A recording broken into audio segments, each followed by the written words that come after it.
Hey guys, how are you? Good day, happy Friday. We are Mhm. here at the Birb Nest, and this is a private live stream. It's day 8 of our 14-day free congress, and I cannot be more excited because today I have Mad Max. He's a member of our team, and this is his first live stream actually. And you can see his avatar, he's smiling actually. Welcome, man. How are you? Good. How are you, buddy? Thanks for having me. Yeah, not bad at all. So I guess I won't spend any more time because Mad Max here will explain the best practices for security, mainly for crypto security, but along the way you have to protect yourself overall. So let's play our intro and our sponsors, and we'll be right back.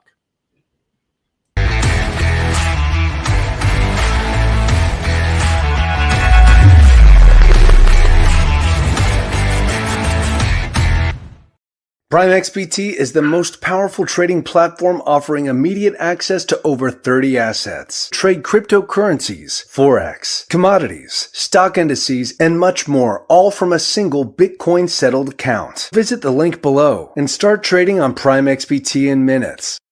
YFDI is democratizing finance by creating the most secure, transparent, and user-friendly ecosystem of DeFi products. To learn more, visit thebirdpress.com/YFDI. Bistro is a decentralized peer-to-peer food marketplace that makes ordering food more convenient and rewarding for both providers and customers. Learn more at thebirdpress.com/bistro. Equinix is a NASDAQ-listed digital assets company offering crypto exchange, custody, asset management, borrowing and lending services, and more. Enhance your crypto wealth today at thebirbnest.com/Equinix. The Change DeFi app allows you to become your own digital bank with automated financial services that give you complete control over your wealth while enjoying 100% freedom and security. Sign up today at thebirdnest.com/change. Join over 10 million users trading on Crypto.com, the world's fastest and most secure crypto trading platform. Earn up to $50 of CRO with the code CryptoBirb when staking at thebirbnest.com/cryptocom. Lease Capital is the first launchpad on Arbitrum. Get access to early investments in the most promising projects at thebirbnest.com/leasecapital. Eureka helps creators protect, manage, and monetize their work with the power of blockchain. Secure your rights and your revenue at thebirbnest.com/Eureka.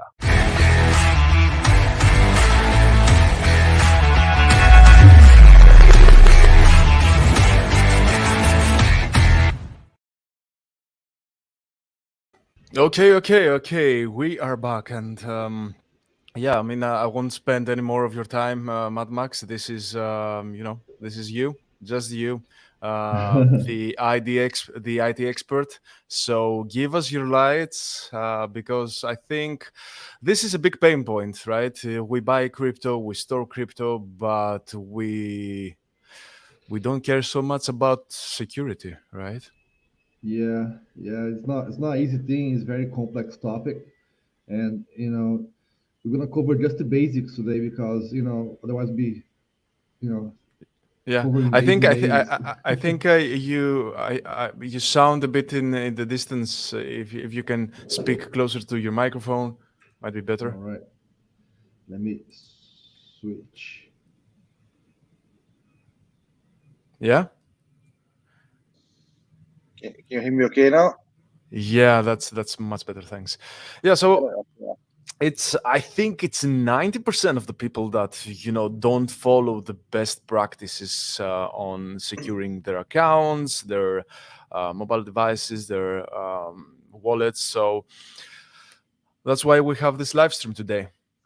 So let me All share right. your screen. Let me put your screen in there, and off you go. It's up. I will leave it to you.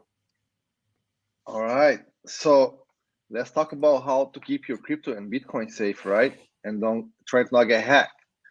Today we're going to talk about exchange security, securing your account, how to store your Bitcoin safely, just the basics.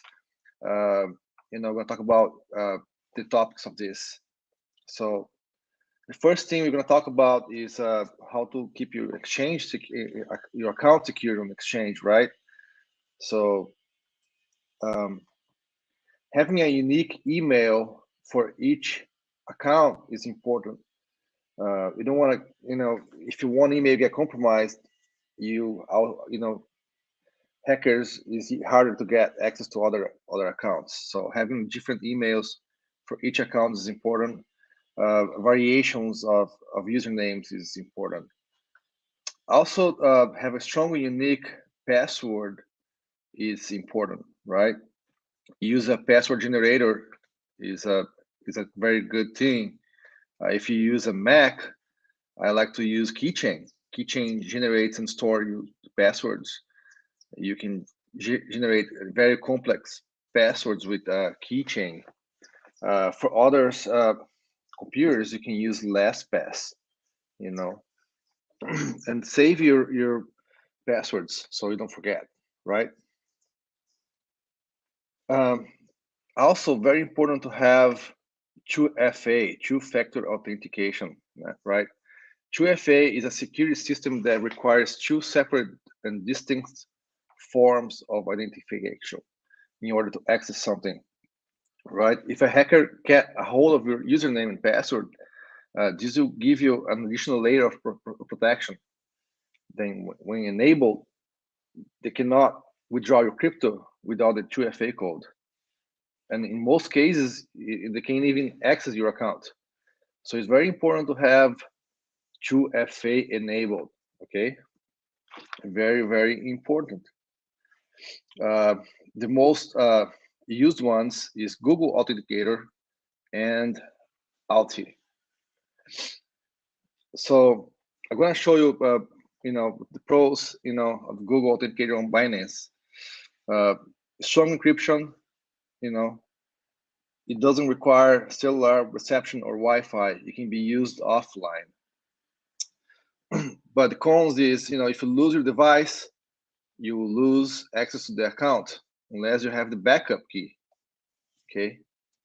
And also requires installing the app, Google app.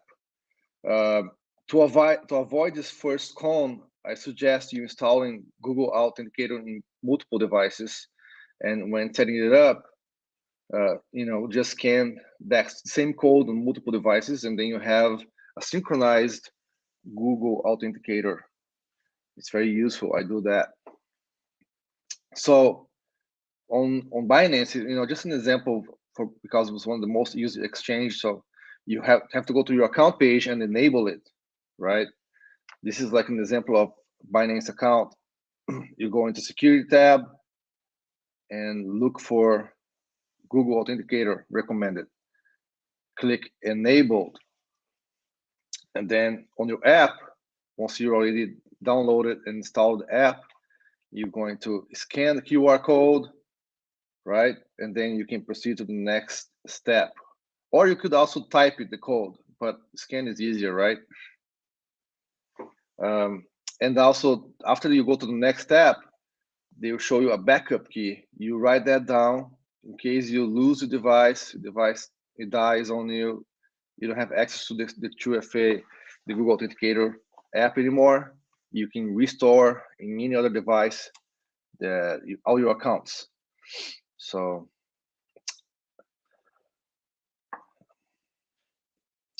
after you do all that, then the next page on Binance will be to confirm your password and then click on the authenticator code. Next thing to worry about is phishing and scams, right? Fake links. Fake links are those those websites that pretend to be an exchange. All the time it happens that you go on Google. I don't remember that address of that exchange, so I'll go on Google and type Binance. Just again, an example, right? And then the first thing that comes up is a fake link, somebody that pays an ad on Google. So you click on it, and everything looks exactly the same as the original. It could be any other exchange as well, whatever I want to use, but they always have. So pay attention to where you're going to bookmark your exchanges. A blackmail, well, it happens where, once in a while you get an email saying, oh, so if you have I have a video of you doing this and that. If you don't pay me, I will release this video to your boss, right? This is some scammy shit.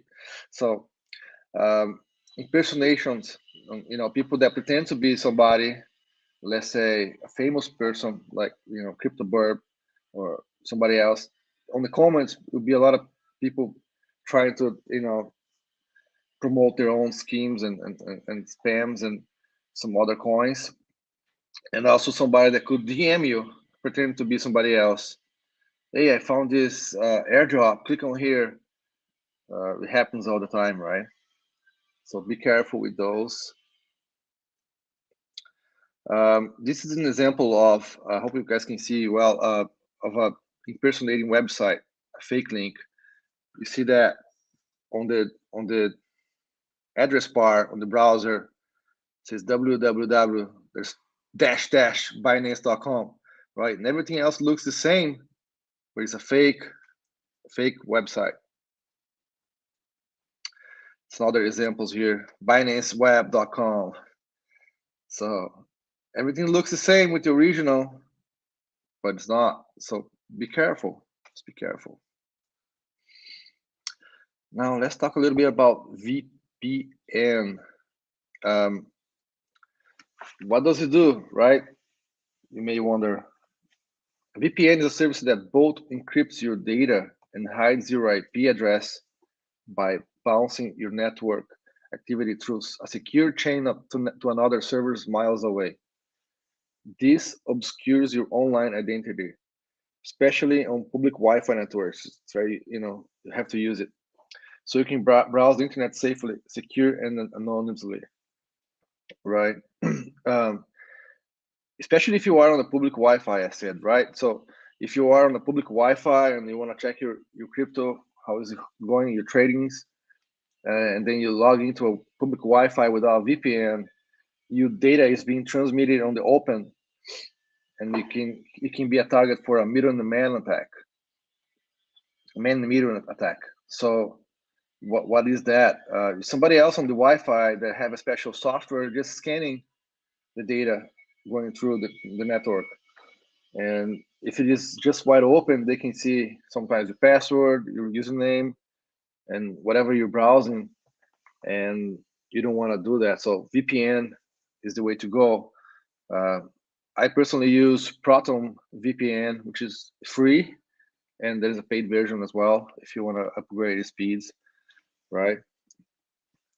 So other advantages of using a VPN is secure network. The benefits of using VPNs are vast. Hides your private information, we'll talk about that. Prevent data trolling, right? So if your provider is diminishing your speeds, you're gonna get the speeds of the VPN. If also the bandwidth, it's about the same thing, right? And also you get access to geo-blocked service. Let's say a service that is not allowed for you to use on your country. With a VPN, almost always you can have access to that website that is blocked to you without a VPN, because they can see where you are with your IP address. And while you're using a VPN, you can choose a different country, and so you can have access to any other services that is blocked to you. Now, next topic is storing your Bitcoin and your crypto. We have wallets, hardware wallets, seed phrase to talk about. On seed phrase, also known as seed recovery phrase, backup seed phrase, or mnemonic phrase. We're talking about a generic list of 12 to 24 words in a specific order used by crypto wallet users to regain access and control of their funds on chain. Compared to a private key, a recovery phrase is easier to read for humans. But more important is that use of recovery phrase enables crypto wallets to store multiple private keys with one recovery phrase. it will look like this at the bottom, some random words, right? So a private key is just a bunch of numbers, and with a recovery phrase, it's easier to remember, and you're gonna be able to restore multiple private keys for one wallet. Wallets custodials and versus non-custodials. Your wallet can be custodial or non-custodial. This is whether you have access to and control your private keys or not. If you use an online service like cryptocurrency exchange, any exchange, right? That wallet that is there is a custodial wallet. You don't have access to the private key, so you don't control your coins. You have to have authorization of the exchange to be able to spend those coins. If they go away, hello Cryptopia, remember that? Maybe you guys are not here. Some of you maybe not here when that happened, but everybody that had access to Cryptopia, when they went away, they lost their funds, right? Mt. Gox even earlier in that. So only keep on exchanges the amount you're trading. Try to store your crypto on your own wallet, on the custodial, non-custodial wallet.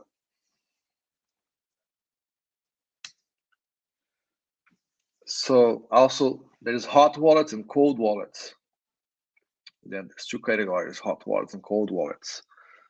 Cold wallets are are wallets that they're meant to be kept offline at all times.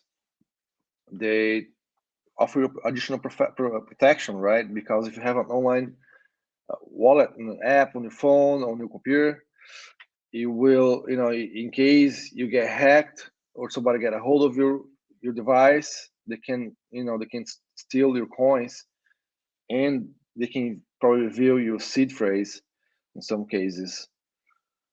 So it's good to have a cold wallet where you store your biggest chunk of money, and just leave to the hot wallet the amount you're using day to day. That's the best way to do it.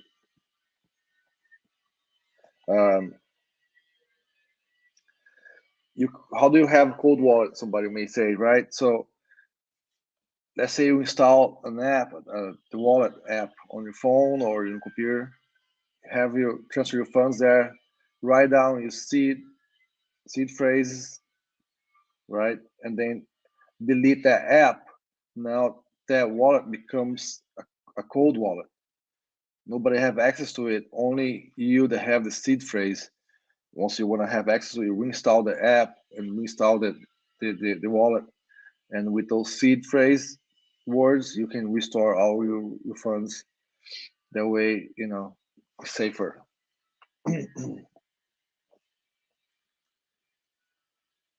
Hot wallet. Hot wallet is any cryptocurrency wallet that connects to the internet. So, like I would say, smartphone app, desktop wallets. Hot wallets tend to provide the most seamless user experience. They are convenient when it comes to sending, receiving, or trading cryptocurrency tokens. So yeah, the hot wallets are the ones that you use day to day to make your purchases or transfers, or any hot wallet is just the app you have on your phone and you use. I like to use, let's per se, Blue Wallet, that have Lightning enabled built into it, and I buy stuff all the time with that. Very good. So I want to have a portion of the money that I want to be using, not all my savings. Savings, you leave it on your cold wallet, right? Here's the example that I was talking about. Blue Wallet, right? Free, it's open source, non-custodial, Lightning supported, and mobile. It's very easy to use. I like it. I love it. Hardware wallets. So hardware wallets such as Cool Wallet, Trezor One, and Ledger Nano S. Those are just examples. Aim to provide a better user experience while adopting a similar principle of keeping the private keys offline. They are more portable cheaper than a full PC, full computer, and custom made for cryptocurrency storages. The physical devices store your private key secure and never need to connect to the internet. So hardware wallets are an additional device that you need to send your cryptocurrency away. Let's say you use it in a combination with your software wallet. You want to send Bitcoin away and have to authorize it with the hardware wallet. Otherwise, it cannot be sent. This is the hardware wallet. So this is an example of a hardware wallet that I personally use. A cool wallet. It's the size of a credit card. It's a Bluetooth.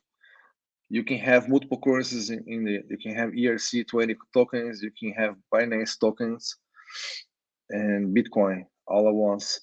And to send any of the cryptocurrencies, you have to authorize, have to have it this device nearby, so you can authorize it transactions. Otherwise, you won't be able to send. That's why it's safe. You're away from your home. You left your hardware wallet. Your phone got stolen or whatever. They cannot send the Bitcoin away. You cannot send your Bitcoin away without that device authorizing the transaction. So it's a very good way to protect your crypto funds.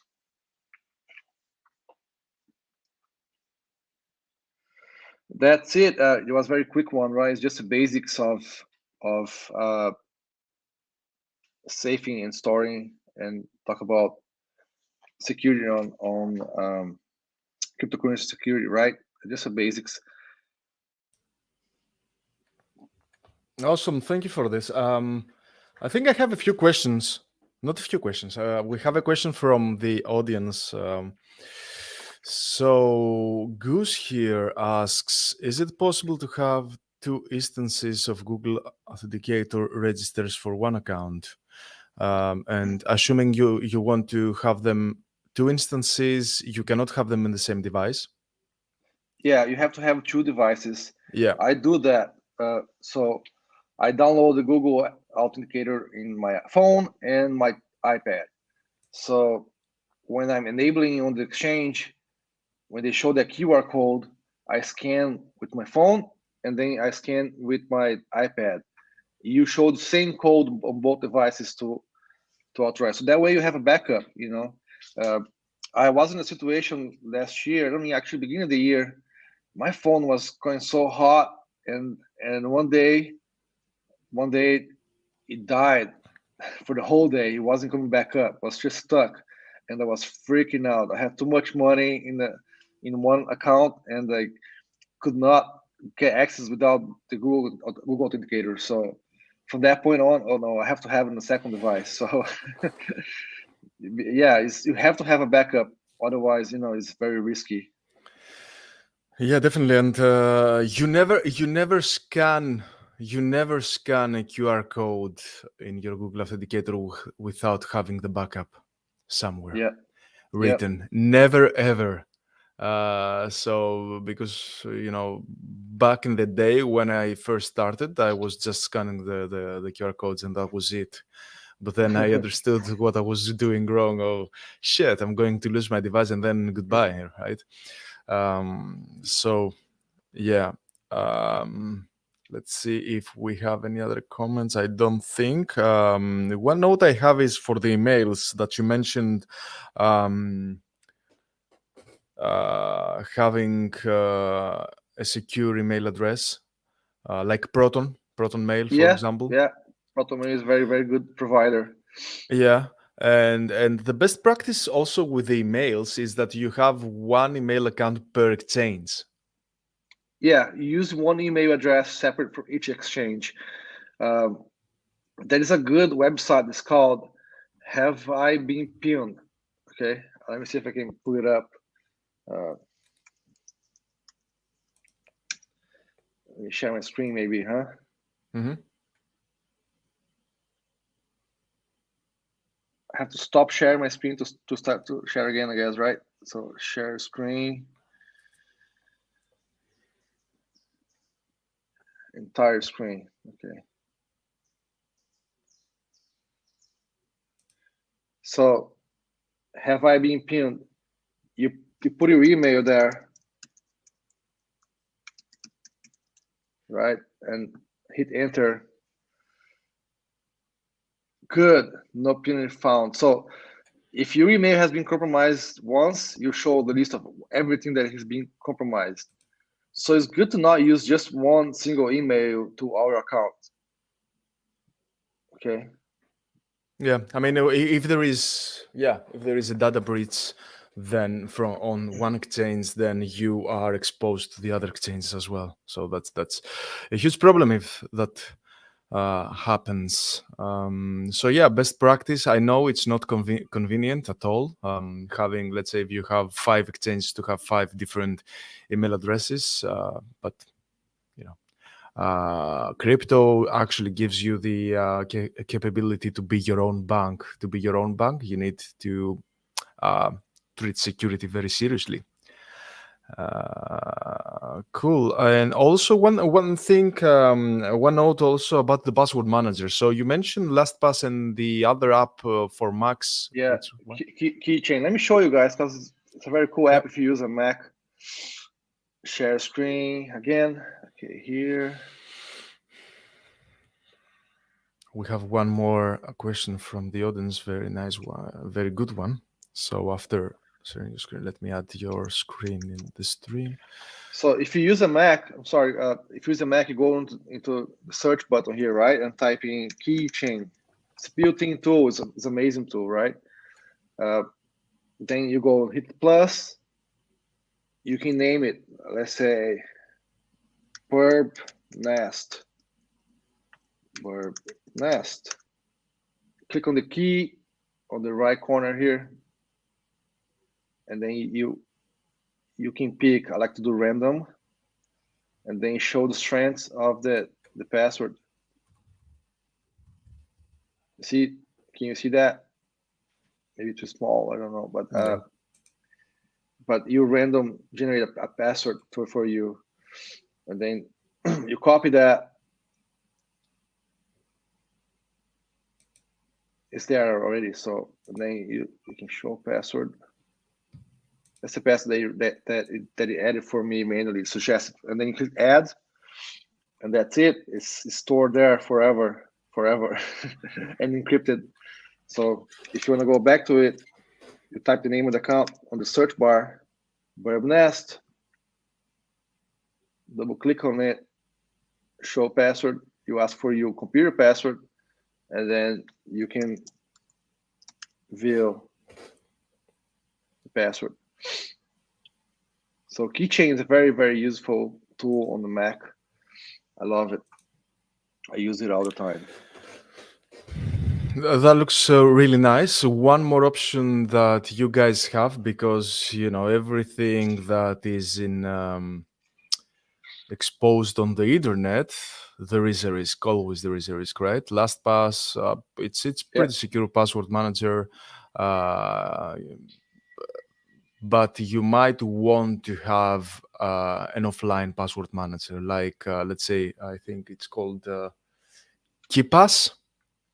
Yes. KeePass. So you open a file and you store your password there, and then you save that file, obviously on a USB stick, and you keep it away from your laptop.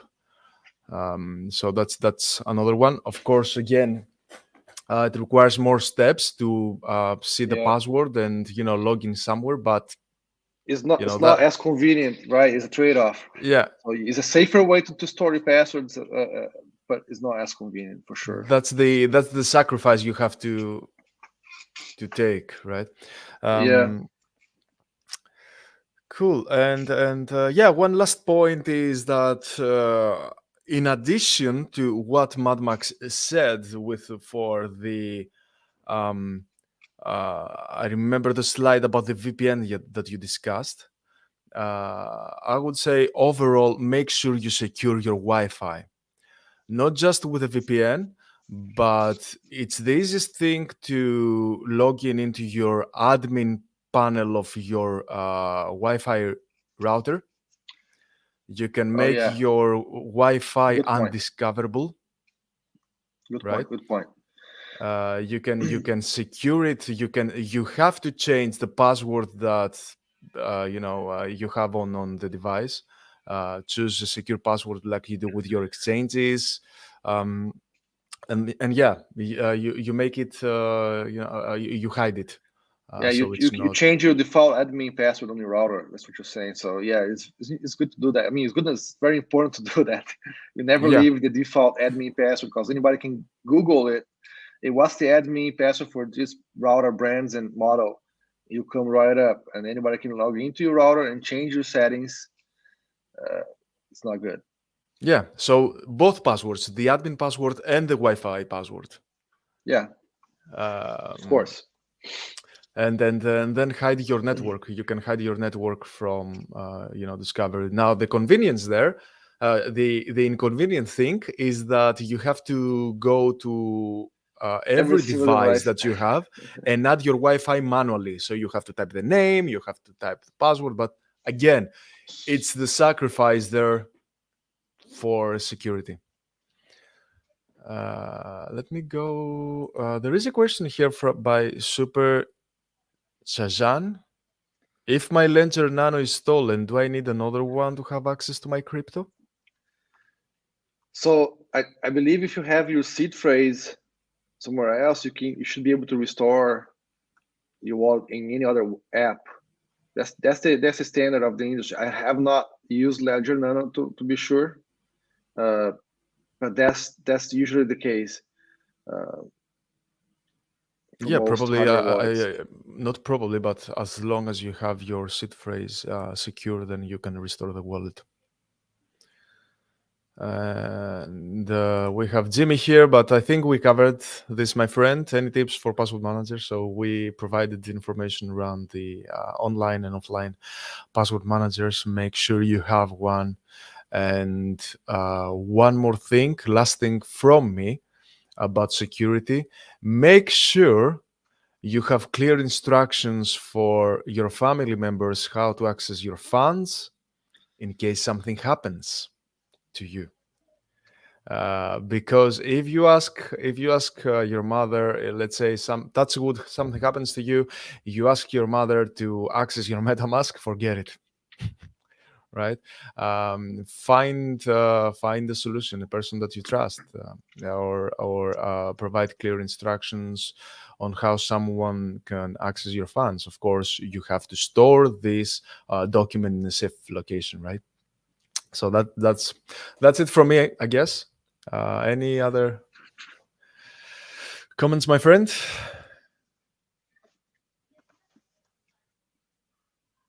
Mad Max? No, I think we're good for now. We covered the basics. There's a lot of info online. If you want to go deeper into this hole, it's important to keep everything safe, right? I mean, Yeah. some people have 100% of their phones in crypto and they leave it all on one exchange or in easy to get access to wallets. So just these things, be attention, right? And be careful. Okay, awesome. So, in case you have any questions in our Discord community, you can see in the live stream discussions, we have a specific thread for this live stream. So, if you have any questions, guys, do not hesitate. Ask Mad Max, ask me. Mad Max knows much more than me. So, and we'll keep in touch soon, guys. Thank you, Mad Max, for all the effort. Thank you, guys. Have a good day. Let's make some Take money care. today trading. Bye. Bye bye.